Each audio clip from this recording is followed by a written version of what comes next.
So as she said, I'm the chairman of the CTF Foundation, and I, along with Linda Martin, Annette Bacher, and Stuart Suna, are board members of CTF Europe.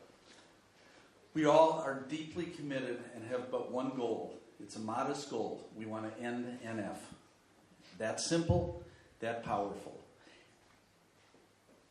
When you find out that a loved one has NF, you find out it's like joining a club that you didn't really want to join, but once you've joined it, you know, like Annette said with the crack cocaine, you're in it for life. These people that have NF, they become your friends, your family, your extended family. Because once you're in it, you can't let the people down. About 15 years ago next weekend, I was widowed by schwannomatosis. And at the time, you know, I might have thought that for me, my personal fight was over because the state of the medical knowledge at that point was that my children had a very low risk of having it. But I never walked away, and most of us don't walk away because we know that other people are depending on us to help them, to help solve this puzzle and cure this disorder. Several years later, I found out, Jayshree and Alan Bellsberg found out, my son had called and said, "Dad, I have a pain in my arm. It hurts when I push on it." And right then, my father's intuition kicked in. I said, "Oh my God, no, not again." So we went to Johns Hopkins and they did the evaluation. They did a surgery, and sure enough, he had a schwannoma. And I said, "I'm in this." I thought I was going to be in it for life, but now I'm really in it for life. And it's something that we all, once you're touched by this disorder, you can't, whether it's NF1, NF2, or schwannomatosis, you can't go back.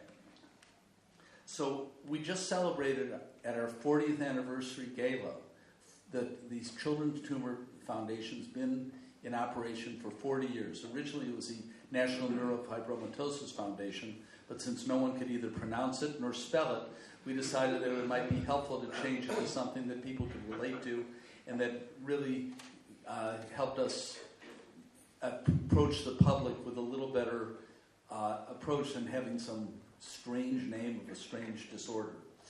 So the big question is, why are we here?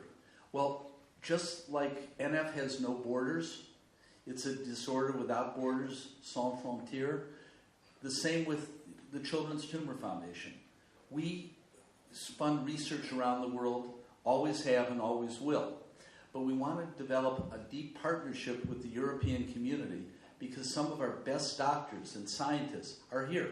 We're not that, nationalistic in the United States that we believe that we have all the answers. For example, the gene for schwannomatosis was discovered by a gentleman in the Netherlands. In Germany, they discovered the mechanism behind peripheral neuropathy in NF2. And you have world-class care in all the centers around Europe that sometimes we're jealous of because of the way your health system works compared to how our health system works. There's more integration, there's more data. We have to fight to get the data together. In some countries in Europe, I don't know enough about all of them, it comes naturally. There's a national health system, they get all the data, and that helps with research and patient care. So, another thing we've tried to do is create a collaboration, not only across borders, but within the scientific community. Too many institutions were like silos. They were independent, and they weren't working together. Annette came up with this concept called synodos, where scientists, clinicians, researchers all work together across institutions to try to come up with cures and treatments for the people, because the people are suffering. They can't wait, and we can't let politics enter into the problem. People have to work together. It's a rare disease. They have to share tissues. They have to share ideas. And we came up with a mechanism to encourage that. And I applaud Annette and Salvo and the scientific team at CTF for having envisioned this radical idea that people would actually share information. But now we're doing it, and we're making tremendous progress as a result of it. So anyway, I'm thrilled to be part of this, and I can't wait to be able to leave the Children's Tumor Foundation, lock the door throw away the key knowing that together we have all found the cure for neurofibromatosis. Thank you very much.